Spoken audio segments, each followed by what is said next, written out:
All righty. Hello, everybody. Hey, thanks for tuning in today to another broadcasting segment of the Boys and Girls Club of Albany, Georgia, Career on the Wheels. Hey, we're so excited today to have two amazing guests come on and share with us today.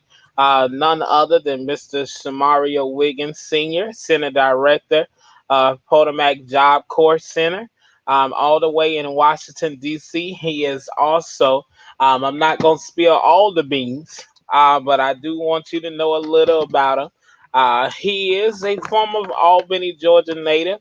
He is a former employee of the Boys and Girls Club of Albany, Georgia. And he's continued on his mission and pathway of making a difference and an impact for children all across the country. And so we're so excited to have him on today and to share and the great works that he's doing there. So I want to bring him on. As always, continue to share, like this video, like this post, and sharing the wonderful things that we are doing here and enjoy the conversation and dialogue. Each week we bring on various speakers that we know that have full of jewels, that have a true testimony of where they come from and knowledge to know, to share, to impart into your life. So, inside of our comments, there is a Google form link. Hey, fill out the link. Let us know exactly how you feel. Are there any questions that you have for our career speakers? Are you in need of a mentor for somebody to just help guide you along the career pathway? So I'm going to bring Mr. Wiggins on and allow him to introduce himself and share some information about himself. And you know how we do. After they introduce themselves and share some light, then we go into questions and answers from you guys that you sent in to us. So, hey, hello, sir. How are you? How are you, Mr. Simmons? Hey, I am great. I hope all is well with you today. Yes, all is well here in Washington, D.C. Hey, listen, how's it snowing there today? I didn't hear you. I'm sorry. I said I'm surprised it's not snowing today. Well, no, not today. Maybe tomorrow. So listen, we're so excited and happy to have you on with us today to share. If you don't mind, just share some background knowledge about yourself and the journey it's took from you leaving and working for the Boys and Girls Club of Albany up into becoming center director for the Job Corps site. Okay. Well, I would like to say that it started before actually being an instructor at the Boys and Girls Club of Jane Wilson. I am from Pelham, Georgia. That's where I was raised, where my mom and my family took care of me, as well as, my father, uncle. They all played a major role in what you see today. And while I was growing up, it was instilled in me to always work hard. We always called it somewhat of the farmer's mentality, where you have to work very hard in order to produce fruits. And I have used that ingredient and moved on in my life. I applied it to when I was in college in Albany, as well as every aspect. The goal is to always work as hard as you can to outwork yourself. As I matriculated through high school, I played sports. I was introduced to baseball. I played a little bit of football until I got into high school, and then I focused on basketball only. And during that time, my Coach Smith at that time, my Uncle Keith, Uncle Alec, they all were coaches, and they poured into us teamwork, working hard, always considering others, and just being, every time that you wake up in the morning, being the best person that you can. So with that, as well as, my grandfather instilling in me as well to always outwork and work hard, I've used that to apply to the different aspects of my life, which has carried over into these the questions that you may have for me. After I graduated from high school, I enrolled into Albany State University. I hope everyone sees the Albany State logo up on the wall. I am very happy to have enrolled into the school. There were a lot of professors, a lot of community leaders who poured into me to help me reach what I have reached at this time and where I am. As I went through college, I was in as many activities as possible because you have to be a student of the Mhm. game. You have to understand that as long as you are alive, you need to learn something. And if a person takes the time and the energy to share this information with you, you should take those gems, you should take those nuggets, and you should run with it. And when those opportunities and situations apply themselves, you should be able to use those gems to move forward in whatever it is that you're trying to achieve. To also add, it is very important that you have a vision. I think that I knew after I graduated from high school that I would be a teacher. And that was Mhm. the program that I went into at Albany State University. After getting my first degree, I got a master's degree as well. But I still was interested and always interested in teaching students. And that's when the Boys and Girls Club, I actually started out as a volunteer at the Jane Wilson unit. And after Okay. volunteering for about 8 or 9 months, around December, the job was offered. And, I was already there. I already knew the students. I knew all of the staff. I was excited about it. And we continued to rock and roll and service our students that were in the local community. Wow, wow, wow. So much has happened as you transgressed and had some wonderful men that seemed like that was really there to pave that example for you. Let's talk for a moment about what it really takes from a young male's perspective of having great mentors in their life at a young age to really help shape their future and where they are to go. So it's important that you surround yourself around people who can see your future. It is important that you surround yourself around people who are willing to hold you accountable when you make decisions that you have not thought out clearly, or made the best decision. You have those men around you who will, and mother as well, to address you, where you can self-reflect, where you can you hold yourself accountable first in order to be able to move forward. Having a mentor, mentors can be done two ways. To my students or to my young adults, you can choose your mentor, or a mentor can choose you. And if you do not have one, you find one, and you find one that is realistic. Mhm. As the internet and the social media, you have a lot of images or influencers that are forced to our students, or to our kids on a daily basis. It's important that we find a realistic mentor, a person that is carrying out these items on a day-to-day basis.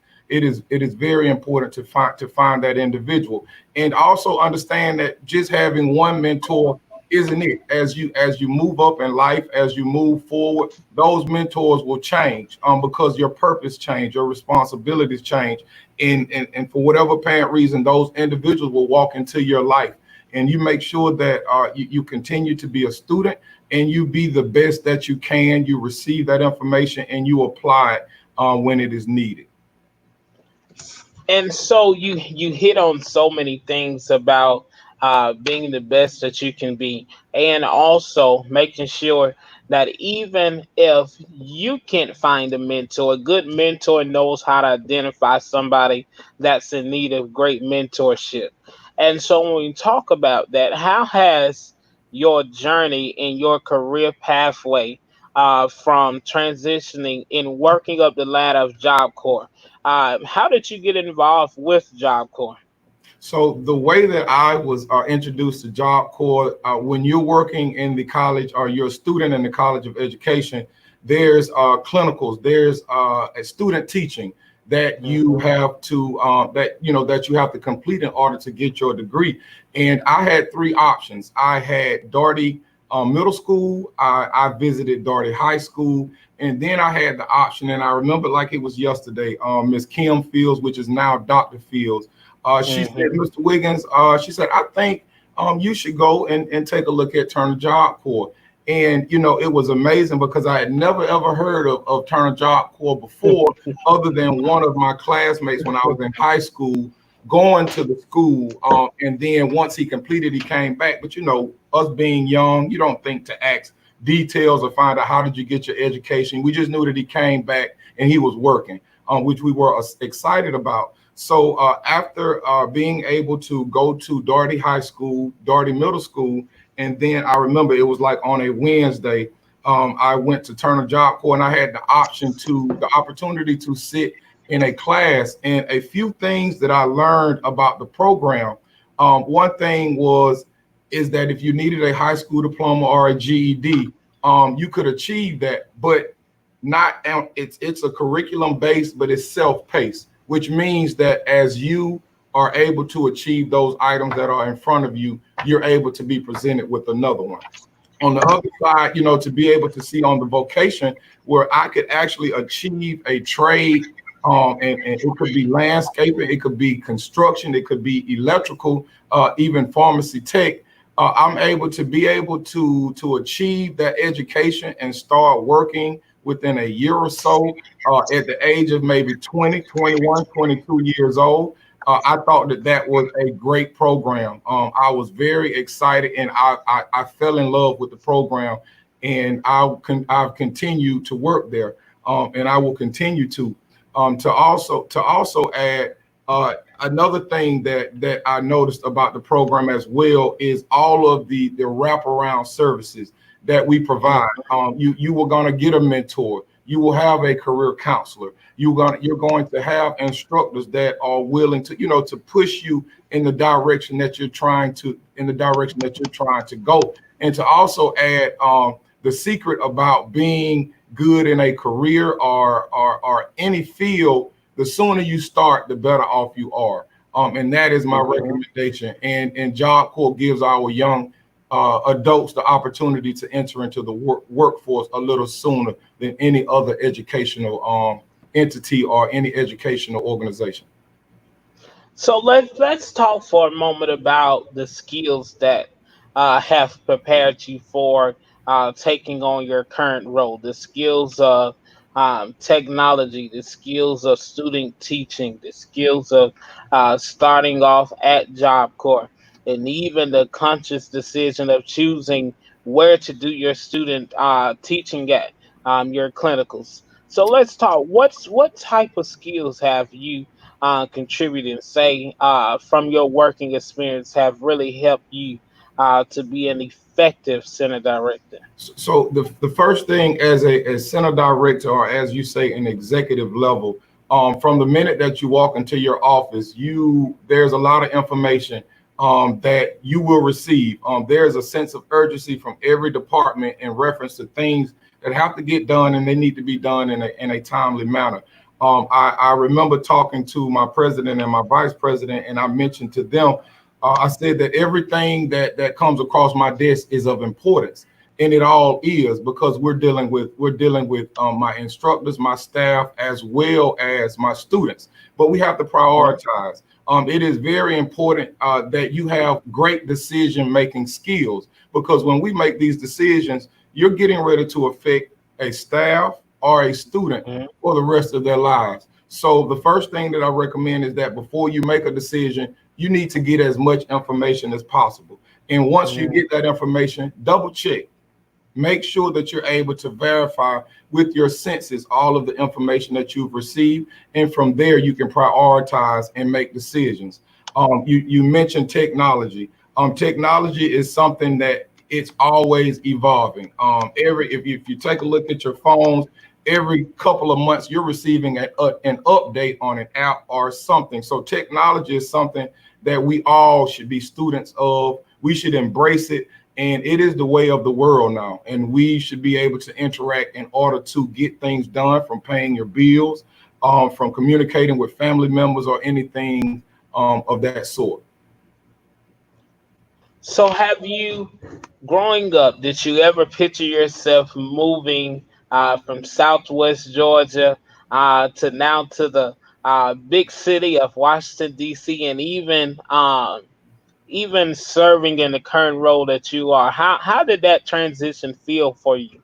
So when I started working at Turner Job Corps, I originally started as an admissions counselor. There were no instructor positions available, but I knew that I would be a teacher soon. So I took on the role as an admissions counselor, which was probably one of the best things because the admissions counselor understands the entire operation of the program. So I was able to take that gem and apply it to the classroom. After a year of it as an admissions counselor, I started as an instructor. And during that time, I was able to meet new students that came from all different walks of Georgia. To actually say that, I wanted to say the world, but it's not the world. There's different regions that our students arrive from. Sometimes it's Alabama, sometimes it's North Carolina. We've even had students transferred from up north as well, which is New York. But during that time, after about maybe 6 to 7 months, because after 6 months of working at a job, if it's your purpose, if it works for you, if that culture is conducive, and the question is, am I able to grow? After about 6 months, I said to myself, you know what? I know that I love teaching, but I can see myself moving up. At first, I did not know that I was going to become a center director, but I did know that I wanted to be in management. I call it, I have the oldest child syndrome. I always consider others and everyone else whenever we're working on a project or a plan. But again, the project has to get completed. So after I moved up into management, and again, after about 6 months of being in management, I understood the cycles, the expectations, the statistics and outcomes that needed to be achieved. And I actually enjoyed the challenge. If you want to go from the classroom to management and moving up to an executive level, it is very important that you're excited about challenges, because you're going to get a different one every day, and maybe more than one on a daily basis. So you should wake up with high energy, positive, and excited to be able to resolve those issues. After being in management, I moved around to various departments, which at first I was a little frustrated because I had colleagues who may have moved up to the director position a little sooner than I did. But I think being able to go through those various manager positions, it prepared me for a director. So I always tell people to trust the process. Do not get frustrated. Do not lose your vision. Walk your journey. Go through what it is that you're going through, because it's going to prepare you. If you want to be great at the next level, you have to go through the process in order to be a better person once you move up to the next level. After becoming a director and understanding the individuals that reported to me, understanding those departments, the outcomes, the culture, because every department should have a different culture.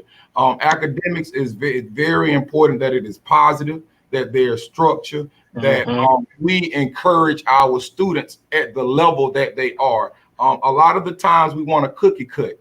You can't cookie cut. We all are different. We all have different talents. We all have different gifts, and we all see the fruits of those at different times. So as an instructor, it is important, or in academics, it's important that you're able to encompass all of that and ensure that if you have 18 students in your class, that by the time that they leave your class, they have a positive experience, and that they are able to achieve whatever curriculum that was in that class and subject matter. The next item that I'll move on to is being a center director.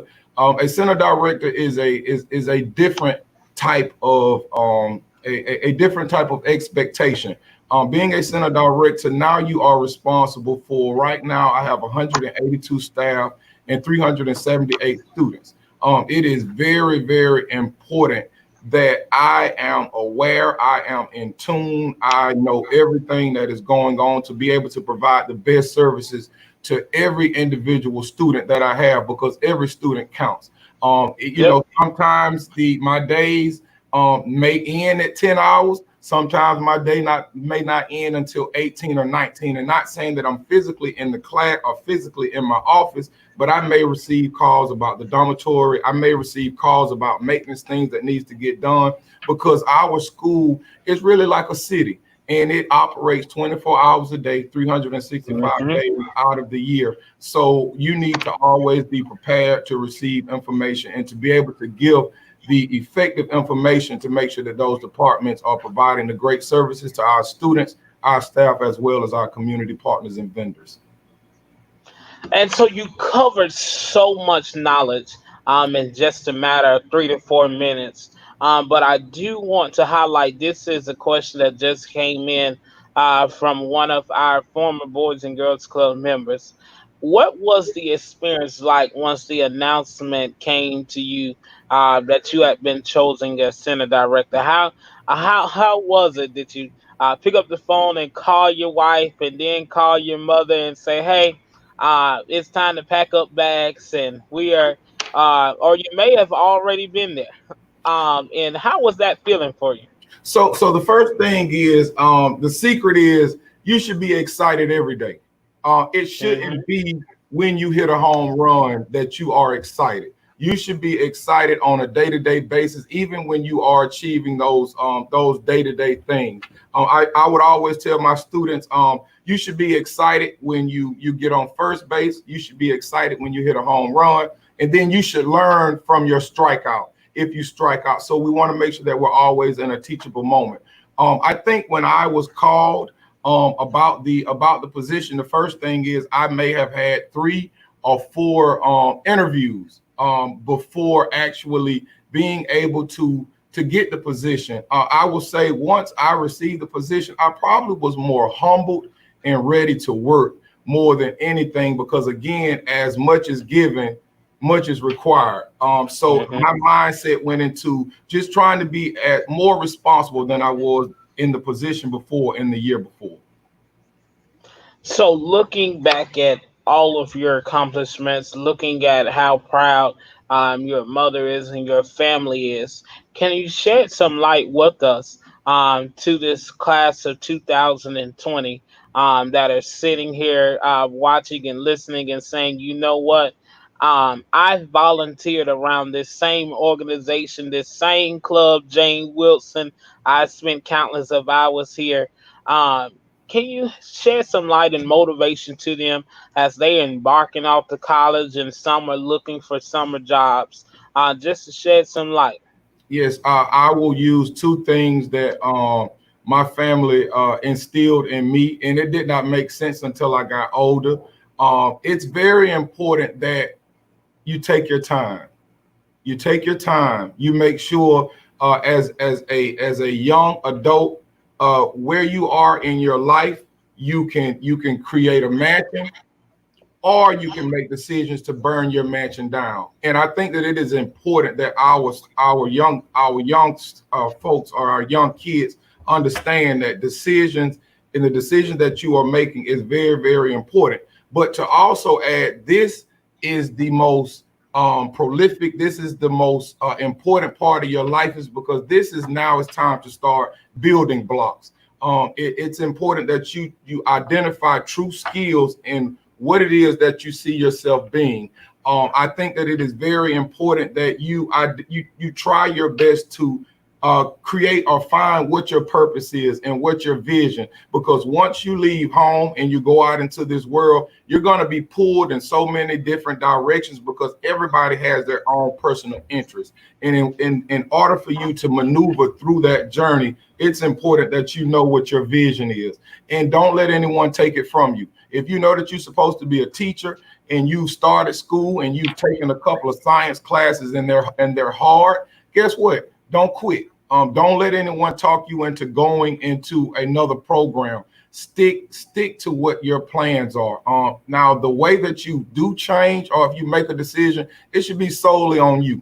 I do say take advice, but you reach from within to find out exactly what it is that you see yourself doing.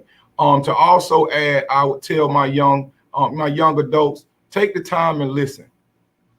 Please take your time before you make a decision. Allow somebody to give you feedback.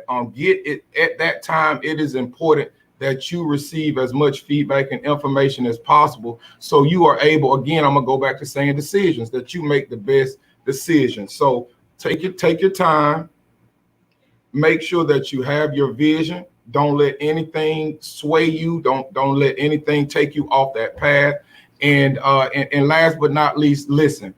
We have, as I was told, people with more birthdays than you are here for a reason. Use it. That's why they're here. They're here to teach us, and it's not gonna always be that fluffy, make me feel good.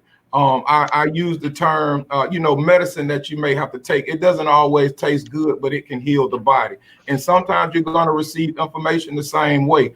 Sometimes your mom is going to get frustrated with you. Your uncles or people in the community who are working with you, they're going to get frustrated, but don't sway or block that information. Matter of fact, that may be the most important information that will help you move forward in life. Exactly. And I want our youth to know that you're looking at a prime example of somebody that worked their way up to where they are now and listened and took advice. And we often say, I often tell our teens, I didn't listen to everything that my parents said, but the things that they did say really became true about making sure that you take time to listen, make sure that you are observant, make sure that you know exactly what it is that you want to do, and it is okay to stumble. It's okay to make the mistakes, and you take Absolutely. those mistakes as learning opportunities. And so, the knowledge that you shared today, you really covered all of my questions. Uh-oh. Okay. Well, But I, I do have one more that I would like to ask before we transition and you give your final remarks in closing. What is one thing that you really miss about being down south? So what I will say is when I do arrive in Georgia, the hospitality from the minute that I cross the Georgia state lines, you know how when you're driving down the highway, they're looking in your car, you're looking at their car, we're speaking and saying hello, and just that natural sense of concern in Georgia. And I'm not saying that Washington D.C., Virginia, or Maryland, every state has its own culture. It has its own energy and how it does things. But Georgia is definitely home, and it's hospitality and good cooking. That good soul food. The best food I've had is in Southwest Georgia. So that's the answer to your question. So, any final remarks or things that you would like to share with our listeners and viewers today? Again, we're so thankful for you taking time out of your schedule to come on and share with us today. I know that there's some former co-workers. Miss Tammy is on listening. Mr. Jason is on listening. Mr. Timothy is on listening. Yes. And so many former employees are saluting you for what you've done and accomplished so far. Are there any final remarks or things that you would like to share with our listeners and viewers, just to give them to pour your heart out to them? Yes, two items. I think that it is very important if you whatever career that you decide to go in, self-care, Mhm. self-awareness, knowing when you maybe push yourself too far, or when it's time to reward yourself. The second thing is balance.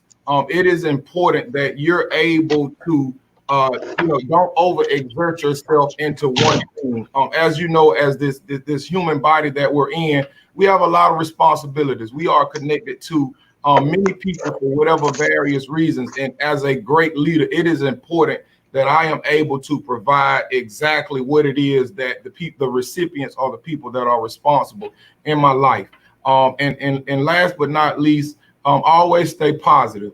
There are some audio books that I would two books that I would recommend for our young folks. Rich Dad, Poor Dad. That was the book that gave me the platform and the understanding for the businesses that I have started. And another book or audio book was called The Psychology of Achievement by Brian Tracy.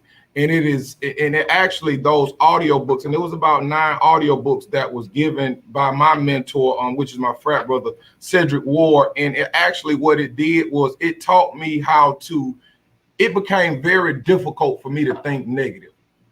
And that's a good thing because the average person, it's easy to think negative. But for me, after receiving and actually going through those audiobooks over and over again, it made it very, very difficult for me to think negative. And individuals, and I like to say at that particular time in their life, because everybody, no one is negative all their life. That might just be a season that they're in, but you want to make sure that you're able to manage them in a position where you can actually help change them, but that they don't influence you to kind of dim your light.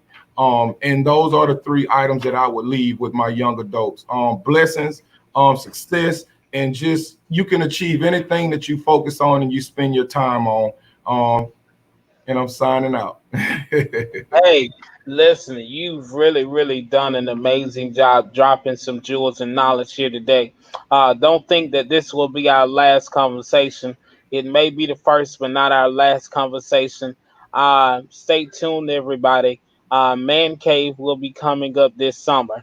And we hope that you have time in your schedule to really do some talking and conversation during our Man Cave that we're planning for this summer.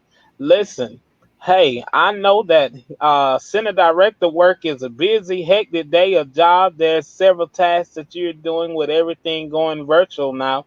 And so, with all of that going on, we thank you so much on the behalf of our CEO, Mr. Marvin Laster, and all of the staff here. Hey, they say they miss you around here. I miss you all too. We're still family. I miss you all too. So whenever everything lights back up, hey, we look forward to hosting you in the good light city of Albany. And we hope that everything stays well with you all. And until next time, hey, thank you so much, Mr. Wiggins. Thank you very much, Mr. Simmons. Have a great day. All right, you too. All right, Boys and Girls Club listeners and viewers. Hey, that was Mr. Wiggins, who is the Center Director of a Job Corps in Washington, D.C., former employee. Hey, we're so thankful for his knowledge and wisdom that he shared with us today.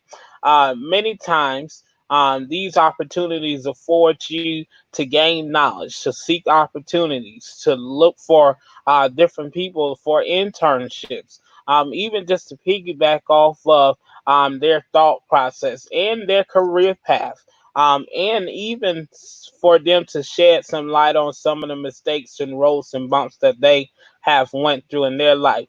So our next special guest today is none other than the postdoctoral researcher herself, biomedical engineer. Ms. Korie Grayson is coming on to share with us today. And so, ladies and gentlemen, let's welcome her on today with us. Hello, how are you? Good. How about you? How's everybody I'm doing? great. I'm great. So it's so excited to have you on today to share with us today, doing this experience. And so, if you don't mind, just sharing with our audience, our listeners and viewers, some information about yourself. Okay. So my name is Corey with a K. So I just recently did my defense in biomedical engineering from Cornell University. And the title of my thesis was the cellular delivery of TRAIL to treat metastatic castration-resistant prostate cancer. So as a biomedical engineer, I just used engineering principles and applied it to a medical or medicine problem. So for instance, prostate cancer has affected many people in my family, the men, obviously. And so that was a real motivation behind my work to kind of get me through grad school. And so just using different techniques in lab and therapies that are currently available in clinic, I was able to treat and show a good response as far as like cell viability and killing prostate cancer cells in vitro and in vivo in mice. So all in all, it's just a lot of science and research, but a good application to possibly be translated into clinic in the future. So, with looking at the work that you've done and looking at the experiences that you have accomplished so far, what put you on this pathway? So it actually starts back with my mom, and she gets surprised every time I say this. But when I was little, our mom used to always help us with our science projects that we would have for class or for just in general. And so what she would do was sometimes whip up these science projects out of nowhere. And so it was always very fascinating to me, even though, well, my parents are military, so they don't have college degrees. I'm a first generation student. And so although they don't have college degrees, they're two of the smartest people that I know. And so just learning from my mother and even my dad and them instilling those like discipline and those principles that comes with the Army kind of helped me get more interested and also stay in science. And so I don't think I really got exposed or into it until I was in high school. So I had an AP chemistry teacher and an AP calculus teacher who were really passionate about students and us learning and really grasping the material. And then I got a full ride scholarship to go to Norfolk State University, one of the largest HBCUs, behold. And so there I was at first a biology major, but then I met a chemistry professor who was like, no, Korie, you got to do chemistry. You're a critical thinker. You can solve problems. Let's put you on a chemistry track. And so in her class, I was able to see more of the application of chemistry overall, for instance, and then having a Black teacher, you know, telling me how a relaxer worked or how popping popcorn and thermodynamics that's in that, like just everyday things that you wouldn't normally think about that has science. And she would just make all that kind of come alive in the classroom. Now, don't get me wrong, that course was very, very hard.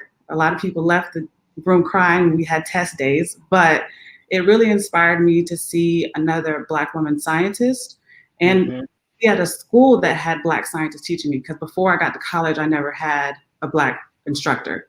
And so my physics teacher to my organic chemistry teacher to even my speech teacher, everyone was Black and they were willing and they wanted us to succeed.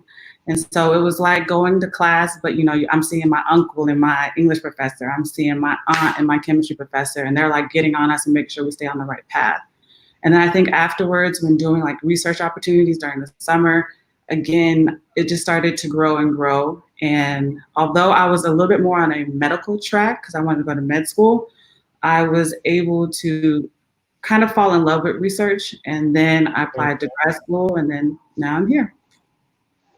So, looking at you sharing your experiences of your parents really sparking this interest and motivation in your life, what do you see yourself as a biomedical engineer in the next 3 years? What do you see happening? So recently, I just accepted a position to do a postdoc position at the University of Michigan. And so basically, when you go into a postdoc position, now that you have your PhD, you're allowed to have more creative freedom to come up with your own projects in hopes of starting a lab moving forward. So my own lab. So I would have my own students and I would direct them. So in the next 3 years, I would hopefully be coming to the end of that postdoc and either moving on to starting my own lab in academia or possibly any other professional route that I choose. So, because now having a PhD kind of gives me more of the flexibility to really do whatever I want. Even if I don't want to stay in science, I think having PhD behind my name will allow me to enter into different avenues. If I want to go into consulting or science policy or venture capitalism, there's just so many different things you can do with this degree that doesn't limit me just to biomedical engineering per se. So that's the future plan. So when we talk about lab and experiment and testing, what is one of your greatest experiments that you've done?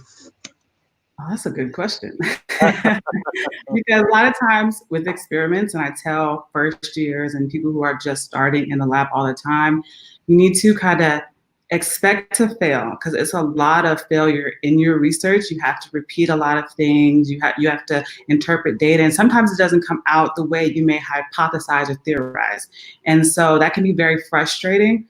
But I think one of my greatest experiments that I have done, and hopefully will be published soon, is with mice. So I do a lot of mouse work. And so what I did in this experiment is I injected male mice with prostate cancer cells to give them prostate cancer. And so then afterwards, I treated them with this nanoparticle that we have in lab that we developed that specifically kills cancer cells. And then I also watched what type of white blood cells actually infiltrate these solid tumors. And if it takes our therapy along, what does that look like and where within the tumors is that located? And so I really happy about the outcome of that project. And also just in general with mice work, they're hard to deal with. It's not easy. And just having to overcome that and then also be successful in my surgeries. You know, I consider myself a mini surgeon. I can do sutures if you need be. Other than that, don't ask me, ask me anything else. But that was one of projects that I really enjoyed doing. Every time I did mouse surgeries that day, the whole lab would be ready to sit there and kind of watch me do it or teach them how to do it. And so I think that one like really gave me more of the confidence to move forward with like the rest of my projects for sure. And so, what are some of the educational preparation that you would recommend for someone that wants to go in this field? Definitely with an engineering background, you will have to be good at math. So calculus, linear algebra, differential equations, because you're going to have to use these when you go into college. So things as such as like laminar flow, all of that is differential equations. And so when would I use laminar flow or look at that? So airplanes flying, you have to know about air. Air technically is, you know, a gas and liquid, and you have to know the equations that cause for it to be in the sky. So certain things that we don't necessarily think are important are actually if you are want to be an engineer in the near future. Statistics, I do a lot of statistical analysis. So any college course that offers statistics, I highly recommend taking that. It'll make your life a lot easier. I took statistics once I got in grad school to get a better understanding. So it was a little late, but you know, I got the and I was able to successfully do my research. Any biomedical engineering courses or engineering courses that are offered at your school, even just taking up what you can see on YouTube or free courses online, anything to help you get onto that curve or get ahead of the curve. And I would just say also doing like research. So it's not really a large access for the journals that we publish. They aren't readily available to the public sometimes, but whatever journal articles you can find through either Nature or that's published in Science or wherever you can find, that's also a good avenue just to see where we are currently in the field and how we are progressing and moving forward. So right now, I would say BioArchive and MedArchive are the two major ones because of COVID. So those are where they're not peer reviewed.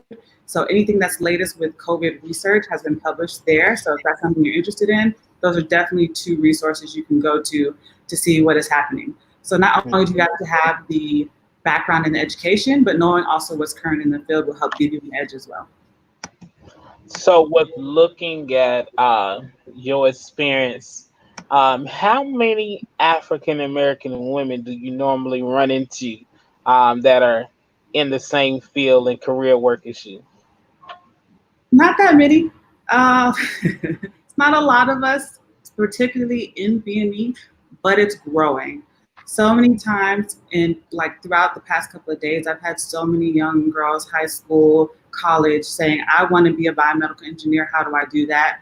And before, when I first started, that just wasn't something you heard that often. And so luckily, when I started grad school, there was 3 of us total. And that actually helped me choose my program and stick with Cornell because you rarely see one, or you normally will see one alone, but you rarely, if ever, see 3 at one time. And then also within my program, we had 3 others that were going, they were like 3rd, 4th, 5th year and higher. So they were getting out. And so having 6 women in one PhD program, all doing biomedical engineering is pretty unheard of. But that helped with keeping, I think, us motivated, finding community within each other, and also looking to each other as like mentors and role models moving forward. And so now when I go to conferences like Biomedical Engineering Society, we actually have a Black Women in Engineering meetup. And so one year it was 20 something of us. The next year it was 30 something of us. This past year it was around 50 of us. Wow. So it's constantly growing, it's constantly getting bigger. And like even with my platform, I always try to expose and answer any questions I can about being a Black woman in biomedical engineering, because although we're still like one of the like lowest represented groups in this field, we're growing and our numbers are showing it and our presence is being felt more and more. And so please If you are interested, come on, I got So what do you find what do you find as some of the most challenging moments in doing research? I think some of the most challenging moments when doing the research is having to rely on yourself and really be confident in yourself and in your skills. Because a lot of times research will make you doubt who you are because of the constant failure. So you're thinking you're doing something wrong when in actuality that comes with the job and that comes with the title of being a researcher. And so a lot of times, instead of looking at the failures as just a complete, just like downfall, these are teaching moments in order for you to be better for the next experiment. And so the hardest, I think, times was me getting over the fact that, okay, this isn't working. What should I do next? And it made me be more creative and innovative than I was even expecting out of myself. So I definitely had to believe in myself and be confident in what I was talking about as well. So like doing my research, reading these articles, you know, trial and error. And again, when you have so much error, you're like, oh, I don't think I'm gonna make it. But having a community, a source of people that you can lean on, lab mates you can talk to will definitely like help you get through the process. And I think another hard part about it is sometimes being the only one. So when I had problems in my lab or even things that are going on now with the deaths of these Black people that are happening by police, like a lot of times my lab mates wouldn't understand and how that would affect me when I was in lab or even outside. Maybe even sometimes with my PI, maybe he just didn't understand because he couldn't relate. And so sometimes having those hard times, you know, definitely like with Freddie Gray, we had those protests happen when I was in grad school. I actually have dealt with microaggressions and people that have said racially disparaging and also sexist things to me. And when you're not sometimes a Black woman and you don't go through that, you can't relate. So not having allies to help you through those moments when you're supposed to be focused on research can make research that much harder. But I think when you find that support group or you reach out for therapy or you just have someone who is an ally and by your side, it really makes things better. Another, I guess, last hard part would be communication. So actually relaying my science in a way that people can understand. So I remember one time I did a research opportunity during the summer, and I was telling my dad that I was making fluorescent protein, and I guess the metaphor that I used or that he could relate to was jellyfish. And you know, jellyfish they fluoresce, so that's due to a fluorescent protein. So next thing you know, my dad's telling people I work with jellyfish, and that's not what I said at all. So I think having that type of knack about communicating your science, so people, especially people in my community, can understand what I'm doing and how it affects them, has been like one of the harder things. But over time, I've gotten better with communicating that more effectively. And so, looking at the experiences and all of the incitement in your face about you testing and making development, how do you think that your testing of these particular research experiments will actually make leeway to actually finding cure for a lot of males? So it's hard because with biomedical research, to get something from benchtop into a patient takes years, especially with drugs, like almost 20 years to go from benchtop into patients to actually use. So, and one of my aspects of my research is I use already FDA approved chemotherapies for late stage prostate cancer. So the only thing that we need to get into males is the nanoparticle that we use, which has a patent filed on it, and that hopefully in the near future they will actually start making in order to be used in patients. But that's a different part of my research. That's more of my PIs or my advisors, I guess, work to do. But in that could take anywhere from 5 to 20 years. And so that's a little bit of the downside sometimes with being on research because you have to go through all these FDA approvals in order for it to actually reach and benefit a patient. But I feel like applying things that have more translation and using current things that are already approved kind of help more fast line or track that. So once my thesis and everything is published, and maybe that will provide more insight for those who are in control and can actually greenlight this into patients. And hopefully it will benefit and get into patients soon. My next work, I'll be kind of transitioning a little bit away from prostate cancer and focusing more on like chemical engineering, but I might still do a little bit more of that in my postdoc work too. Hmm. So, what are some encouragement or words or advice that you can share to teens that are watching all across the country on that are actually looking to go to college and actually pursue their degree and actually just to stay focused? Okay. I think, well, number one, find a scholarship. You do not want student loans. As much as you can avoid them, look as much as you can do well in school, get you a full ride, or even a partial, either tuition paid, room and board paid, because anything helps these days. I have so many friends who have student loan debts in the hundreds of thousands, and they will be paying that off for the rest of their lives. So my biggest advice is when you are applying to school, and even while you get to college, apply for scholarships, apply, because anything will help.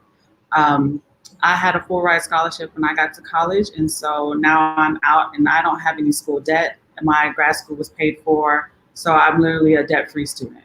And not a lot of people can say that. But I worked hard to get my scholarships, do my application, so that is definitely like the number one thing I tell students.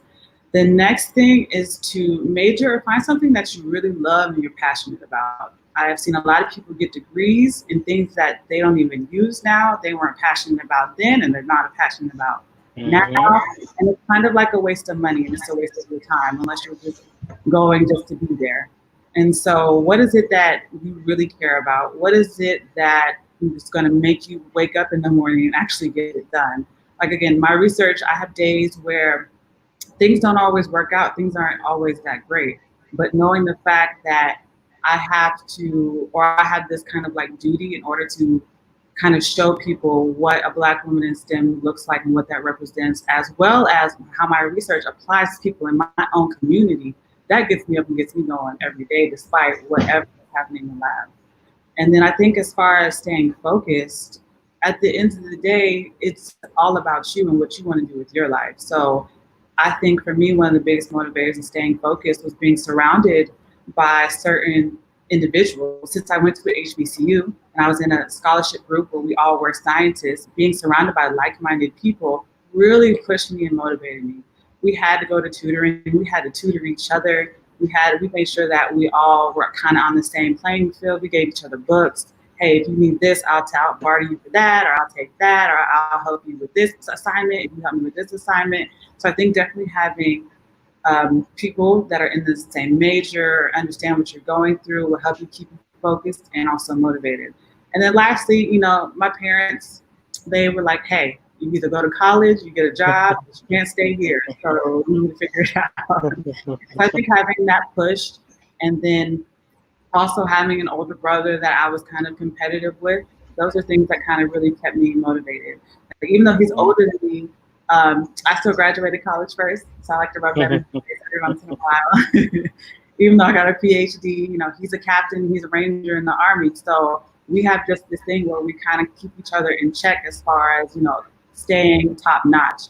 And I think definitely surrounding yourself with like-minded people will definitely keep you just focused and keep you going for sure. Mhm. Well, listen, I know that your day is busy. I'm glad that you took time out of your day to come on and share with us today. And this won't be the last time that you get a chance to share with our teens. We have, and to all of our listeners and viewers, and even our teens, I want to give a special shout out to all of our seniors that are part of the class of 2020 that are medical students. And we have at least four young ladies that graduated this year with at least over a 3.8 GPA from our school system that are dual enrolled students in the medical and nursing field. And so they've graduated with their high school diploma and technical degree as well. So they are actually advancing on. One wants to be a forensic science slash nursing. So other wants to be a medical doctor, pediatrician. So I mean, they are all striving. So I know that this won't be the last time. As a matter of fact, two of them has already texted me and said, "Hey, we gotta have another conversation with her." Yes, because I actually know a forensic scientist who I know personally, and I know plenty of medical doctors from pediatricians to gynecologists that are Black women. So please have me on again, and I can even bring them on too. Bring them with me. Will do, will do. And hey, I thank you so much for taking time out of your schedule today to come on and share with us. And on the behalf of our CEO, Mr. Marvin Laster, we say thank you so much Thank for you. coming on and shedding light. So, any final parting words for me? I think one of my last things I tell this to everybody is you have to be your own biggest self advocate. No one's going to fight for you like you're going to fight for you. No matter what's going on in this world, what's happening, what's in college, what you're going through, you always stick up for yourself and you demand respect. No matter who it is, who it's from, don't let anyone disrespect you just because on power or rank. We're all human beings and we deserve respect at a minimum, especially my young, beautiful Black queens and kings. So that's just one word I definitely want to leave you with. Hey, that's some awesome words to end on this note today. And we thank you again so much for taking time. The jewels that you shared today, even the biomedical terminology and the mathematics, I was like, "Ooh, that's over." I know. That phase is over. But listen, you really have shedded some light today and inspired a lot of young adults from across the country to actually dream again, to actually pursue after their goals of being a medical doctor. And so, hey, thank you so much. And we look forward to talking with you again soon. All right. Anytime. Anytime you have me. I'm glad All to. right. Thank you so much. Hey, listen, everybody, we're so thankful for our two wonderful guests that have came on today and shared with us from Center Director Wiggins to Dr. Grayson. We're so thankful for the knowledge that's been shared here today. As always, complete the survey that's in the comments section today and let us know exactly how you feel and your thoughts about today's session. We want to be able to share feedback with our special guest today to let them know who's listening, who's watching, and if anybody would like to recommend anybody to come on our platform and share, we would graciously accept those invitations and send and make contact with those people. On the behalf of our CEO, hey, thanks so much for tuning in with us today. And you've just experienced another Career on Wheels segment. Have a great rest of your day.